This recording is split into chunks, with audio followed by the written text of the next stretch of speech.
Welcome to Hochoka Podcast. Hello, Mitaki Yepi, and welcome to Hochoka here at the center of St. Joseph's Indian Schools campus. I'm Scott Woster, today's Hochoka host. We're glad you've joined our circle. Today we talk with Steele and Debbie Alphin from Atlanta, Georgia. They are with us this weekend to enjoy our 46th Annual Powwow. So welcome, Steele. Yeah. Welcome, Debbie. It's good to have you here. So this is kind of a unique year. We haven't had a powwow with visitors for 3 years, and it's really nice to have people back on campus, and it's nice to meet you guys today.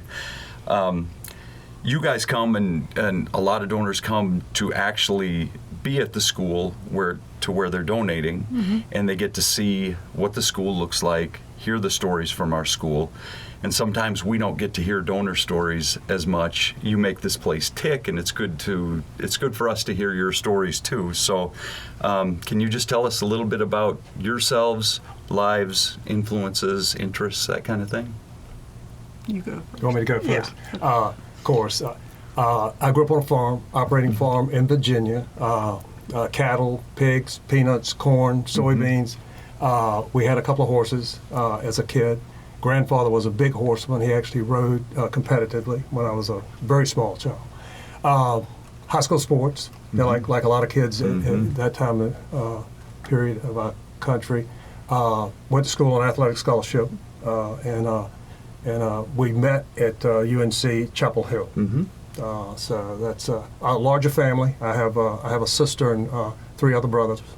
I've done a very large because my father had 8 sisters and brothers combined. Okay. So it was a really big family. So Yeah. uncles and people in my life, I had a couple of uncles that were big influences in my life, and then coaches, obviously. So that's kind of how I evolved as a person. Okay.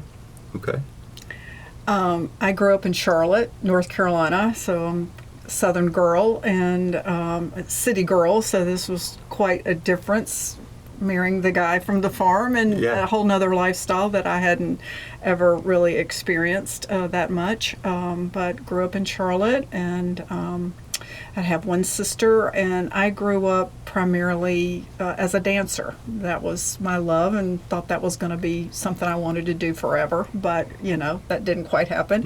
But we, as Steele mentioned, we met at Chapel Hill, and we married our senior year, so we're coming up on 49-year wedding anniversary. So Congratulations. Thanks. Thank you. And we have 2 daughters, Britt and Emily, and they're married, and we have 4 wonderful grandchildren that we spend a lot of time with and who are really important to us. Right. But your career took you into banking. Is that straight out of college? You did that for most of your life, or am I reading that wrong? Actually not. Okay. Actually, when we got out of school, we actually lived in New Jersey for a short while because I worked as a packaging salesperson for and called on pharmaceutical companies. Okay. And New Jersey has a lot of pharmaceutical companies. We didn't like living in New Jersey, and we only stayed there maybe 15 months, and then moved back to, at that point, not knowing exactly what we wanted to do, I moved back to the farm. Okay. And spent a year at the farm with my father, my uncle, and cousins, and it was a fairly large farm, so it was always enough work. There was always something to do. Right. Then we moved back to Chapel Hill. Okay. And that's when I started in the banking business then. Okay. And Debbie then started a little different career too at that point. Okay. And that's kind of how it evolved. And then 34 years later, the bank I had started with had grown from NCNB to Nations Bank to Bank of America. Okay. Yeah. So, those years is Wow. is how it all came about. Yeah. And, Debbie worked for many years, then retired when the kids got a little older. Yep. So we could balance things a little more appropriately at home. So you're retired now, and Yes. I am completely retired. I actually retired. It's been 12 years. Okay. So 12 years retired, and I think it's the transition was challenging. Having worked the 34 years in a bank, trying to kind of redefine what I wanted to do, how we were going to do it. Being home every day, I think I drove her crazy a lot of days. Yeah. And I got into different things, though. I got into cycling in a much more defined way, training with people that were, serious cyclists and did things. And maybe thought about going back to work once or twice, but then it just didn't. I retired. Right. And my career was so rich and so unique at the bank. I didn't think I could recreate that anywhere. And Right. we had our daughters were married, and we had grandchildren coming along, and had other interests. So yes, I'm retired. I have no skill anybody would pay for anymore. Right. Yeah. Exactly. So when did you become aware of St. Joe's Indian School and the opportunity to become donors at this school? How long ago? At least 10 years ago, probably Okay. more 10 to 12. And this is an interesting story because Debbie and I have talked about it multiple times. I used to come out here and hunt. South Dakota, North Dakota, Montana, had friends that owned properties or ranches in Montana. That was elk hunting, but I bird hunted all through here. Sure. And had a little bit of experience, seeing the Native Americans and seeing some of the cultural differences and I don't know how this happened. We got a couple of mail solicitations from St. Joseph's at another school, and somehow or another, I don't know what it was. I don't know if it was a message. Who knows how these things happen. We got a little more aligned with St. Joseph's, and then when I had retired, Debbie and I were just sitting around talking about it, and I said, I'm gonna go there. I'm just going to go there. I want to see what that's like. Right. I hadn't been to Chamberlain, even though we had hunted around. I said, I just want to go see what that's all about. Yeah. Came here, just Right. flew into Solo Sioux Falls. trip. Yeah. Solo trip over. Walked around the museum because I'm interested in the culture. I have a brother who does a lot of things in that space also. And from that, I literally was getting ready to leave. And I don't remember the lady's name, but at the desk said, thanks for coming. Would you like to talk to someone about being more aligned with the school? And I kind of paused and said, well, I probably would. That would be great. And she said, well, hold on. She then called Jerry Beck, who used to work here. Oh, sure. Yeah. And Jerry came down, and we sat outside and talked for about an hour and a half. Yeah. And that's how it began. With a split-second decision to visit with her. Just and a random occurrence with a... totally random. Yeah. And then it went from there. Debbie got much more involved. Jerry visited our home in Atlanta 2 or 3 times, I think. Okay. Yeah. And we visited out here and dinner, and just got a little more from formal to a little more friendship and a little more understanding what was trying to be accomplished here, a little more knowledge about the opportunities here. And we came out, 3 years ago? Yeah, we came originally, it was for a powwow. Yeah. And so we were able to come and visit the school and took the tour and met the children, and it just really put names with faces, Right, and you really got to see what goes on here and the impact it makes, I think, for the families that are involved here. And so it was really, really a special time for us to come out and see that. We were really, really impressed with the children we met, and how mature they were, how they'd overcome so many things. They were positive. They had great smiles on their faces. They were very excited and had a good bit of pride in their school and what they were trying to show us and educate us on. Good speakers. Good, very good. Good very communication Right, skills. Yeah. Right. Something I almost envied. I said, that little 8-year-old's better than I am. Right, yeah. And it just was it was a really good experience. Yeah. What would you say? Obviously, there's your story of how you got into it is pretty interesting. I mean, just it could have gone any direction, but Right. for some reason you're here. Right. What would you say to somebody what would you say to inspire somebody else who might be considering or might have been in the same place that you were? I got a couple pieces of mail in the mailbox today, or wherever they come now, on my computer, or however that works, and they're thinking about it. What would you say to them?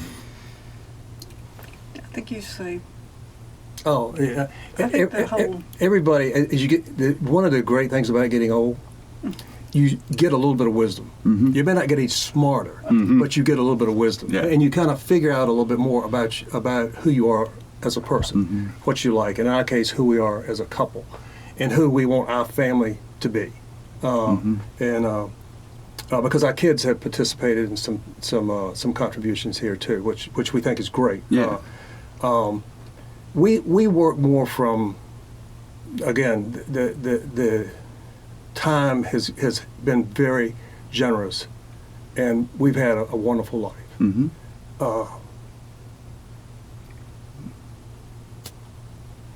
And we don't like to not realize that. So what we would tell people is, come visit, look at yourself very hard, because if you have the ability to help, and ability can be resources, it can be strengths, it can be personality, it can be time, it can be energy, it can be thought, it can be any of those. But if you have that, you are required. If you have advantages in your life, you're then required to help other people.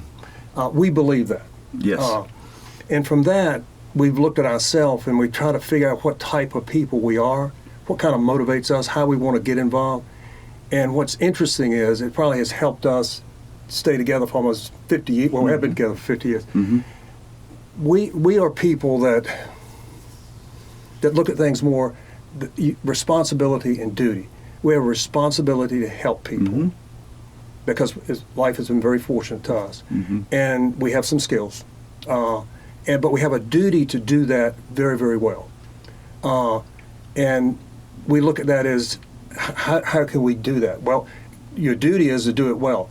If you do it at St. Joseph's, you have great resources. You have people that will reach out, help you, educate you, direct you in doing what's appropriate and the biggest leverage. Then you have you see kids that have overcome obstacles they did not create. By no actions on their own did they didn't coming here with really no clothes or nothing. And that how they can be converted into very productive, smiling, happy young people, that's just remarkable to us. So that's kind of what I would try to explain, but I do think it takes a look at yourself as a person and say, what makes me want to do something good? Because helping here is good. Yeah. There's no downside to helping a kid who doesn't have a lot of advantages to do something significant. Yes. And go on and have a productive life. And I think that's how Debbie and I look at it, and it's really more of a makeup of kind of what we have learned over our life, because I've had people reach out to me and help me throughout my life. Uncles, coaches, friends, bosses, wife, even children. Yeah. Dad, you're being a knucklehead. Yeah. Don't be like that type thing. And I think all that's been good. So I would encourage people to do that. But the visit is powerful. It is. The kids are powerful. Understanding a little bit of history is powerful. Understanding where you can leverage your strengths and your abilities to help somebody, and then do it very, very well. We think the reason we were so interested in the horse barn, you can take things and you can multiply them. We can do what we can do, and we can do it with great people here at the school, but then you add something else. You add something as unique as a horse, who has a history with humans for a long, like 12,000 plus years. Right. That's a good partner. And it fits into the culture also. And you take that, a horse now is our partner in helping these kids do something. And I think that's great. Right. A horse can't talk back to us, but it can do a lot of unique things for human beings. And again, that's how we got interested in the horses. It's get a good partner, then do your best. Right. And I just want to add one other thing. I mean, we're still can be much more analytical sometimes on things. I'm probably more emotive, probably the emotion of it. But I think as a mother and a grandmother, I think children, their lives, their welfare, their education is just paramount to both of us. And I think once you come here and you see the success and the environment and the difference that it can make in a child's life, I can't imagine you wouldn't your heart you just want to do anything you can. Right. So I think that's just a big thing. So I think combining both of our approaches has made it a very easy decision for us. When we were here before, and I think it was your wife, but I thought one of the things about visiting at the school that I thought was so special was the fact that not only are they getting the reading and writing arithmetic type thing, but we sat in on a class, and I'm thinking you're right, where they were teaching them the native language. Yeah, that would have been her. Okay, Yeah. so Very, very good. that really hit home to me, because I thought what was so great is that you're taking these children, obviously they leave their families and they entrusted St. Joseph's for them to come here, but that you are you're not only educating them, but you're educating them about their history and their culture. And so it's like you can move on to another space, and we'll empower you to do that, but don't forget from whence you came. Right. So I think that combination really touched me, just as a parent, on how you raise your children. And tradition is a big thing for us in our own family. Not that we necessarily had that in our prior families, but for us, we've tried to make that a big deal in our family. And I thought that was I just thought that was a really powerful thing, that they were teaching them their native language. And a lot of these kids were not even learning it in their own family. Right. So I thought that was really powerful. On his 70th birthday, at our age, you don't need a lot of gifts, and you don't need more things. And so our two daughters came to us and said, what can we do, or what could we give Daddy that, would be really meaningful? And I said, I think if you gave money to St. Joseph in his name, that would be the most endearing thing you could do. And so that's what they did. And Jerry produced a really great plaque, and they framed it. And it was presented it to him at dinner when we were all together. And it was a very touching thing. And I think they saw through us how important it is, to give back, and to give back in a meaningful way. And this is something that we both feel very strongly about, and it was very personal and very appreciative. And so it's not just us. I think it's kind of permeated through our family. I think when you work in a large corporation, which I did, there was, when I retired, there were 325,000 people that worked in the bank. Okay, yeah. A large Right, yeah. I had responsibility probably for just directly 35,000 people. Wow. Yeah. So you have to learn some communication / leadership skills. But as you do, you also get a lot back. You see people perform well, you see people exceed expectations, you see the company do well, you see the shareholder reward, you see all the good things that you want. And I think what we've taken that in many ways, and try to find that in other ways where you can have some influence, not undue. And that's why I like the advice I get here on what to do, and learn how to take good advice, and to use it. And we've been able to. I can find some of the same emotional fulfillment that I used to get from leading people and managing people and helping people grow, and seeing somebody be successful, or hiring a person and helping them move through the company. I get some of that same feeling now when I see kids here, and I get some of that same feeling when I work with the staff here, that this is a pretty good team. And you guys have a very fulfilled life. You certainly do. You have your family, you have your upbringings, you raise your own kids, you have hobbies, you're comfortable, and here you are, and that feeds into what you're doing with these kids here, and that ability to be able to do this for them. I can see that it means a lot to you guys. Just in talking with you here today, it's obvious that you're getting as much out of it as clearly. and then you give that to the kids, and what they get from you guys and from the other donors is really truly a special thing. Yeah. So I'm gonna wrap it up. I just want to say to both of you, Wopila, which is thank you in Lakota. what you do makes such an impact, and I get to see it every day. I'm really lucky to see that. So thank you for your Chante Yuke, your generosity, and for joining us here at the Ho-Chokeh at the center of St. Joseph's Indian School campus, where we talk about issues that are central to Native American education today. Until next time, stay centered.